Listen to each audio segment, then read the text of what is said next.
Shalom. Hari ini kita akan renungkan kitab Kisah Para Rasul pasal 6.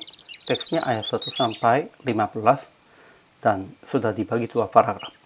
Paragraf yang pertama ayat 1 sampai 7.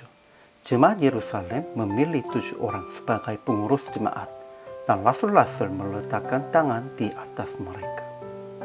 Paragraf yang kedua ayat 8 sampai 15. Stefanus, salah satu antara mereka, ditangkap dan berdiri di depan mahkamah agama.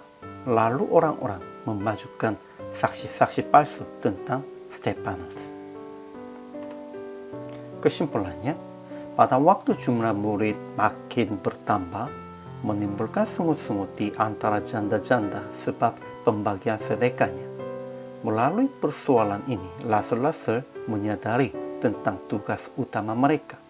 Dan rasul-rasul memanggil semua murid dan berkata, "Kami tidak merasa puas karena kami melalaikan firman Allah untuk melayani meja." Kemudian murid-murid memilih 7 orang yang penuh roh dan hikmat untuk bertugas sedekah dan pengaturan jemaat. Akhirnya makin tersebar firman Allah dan makin bertambah banyak jemaat.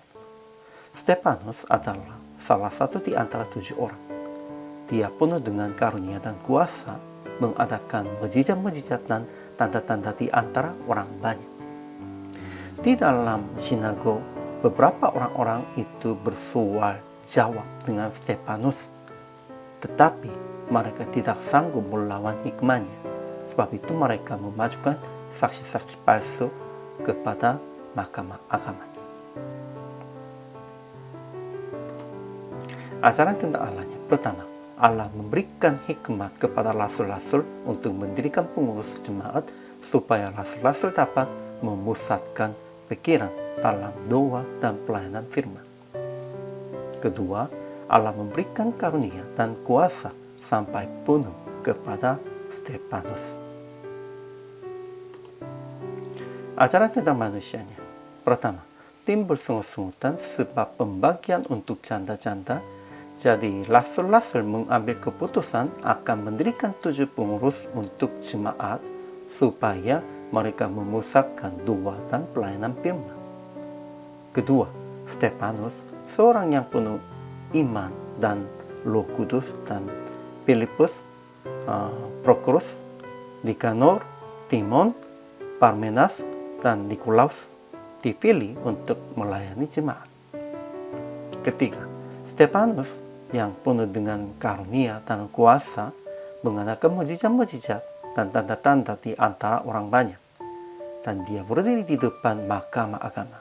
Ketika mereka melihat muka Stefanus sama seperti muka seorang malaikat. Aplikasi hari ini. Pertama, jangan usaha bekerja sendiri. Harus bekerja sama dengan jemaat dan sesama. Rasul-rasul pun sudah sadar dan sudah membaginya tugas mereka. Mereka sudah serahkan hak kepada 7 orang pengurus. Zaman ini, siapapun tidak bisa semuanya menanggung kerjanya di dalam jemaat. Kita harus membagi tugas dan hak juga. Kedua, jangan lupa bagi hamba Tuhan tugas utamanya berdoa dan pelayanan firman. Usaha sendiri dan jemaat pun harus menolong hamba Tuhan untuk itu. Janganlah mengutamakan pelayanan yang lain. Memang pentingnya membangun gedung ibadah pun juga. Memang pentingnya juga kerja-kerja mahwil pun juga. Namun lebih pentingnya berdoa dan pelayanan firman untuk jemaat. Jangan lupa ini. Ketiga, melayani firman hanya di dalam hikmat dan kuasa dari Roh. Di dalam kuasa Roh kita bisa melayani. Jadi PR praktek hari ini bagi tugas dengan jemaat untuk mendirikan jemaat dengan sehat dan lebih memusatkan doa dan pelayanan firman.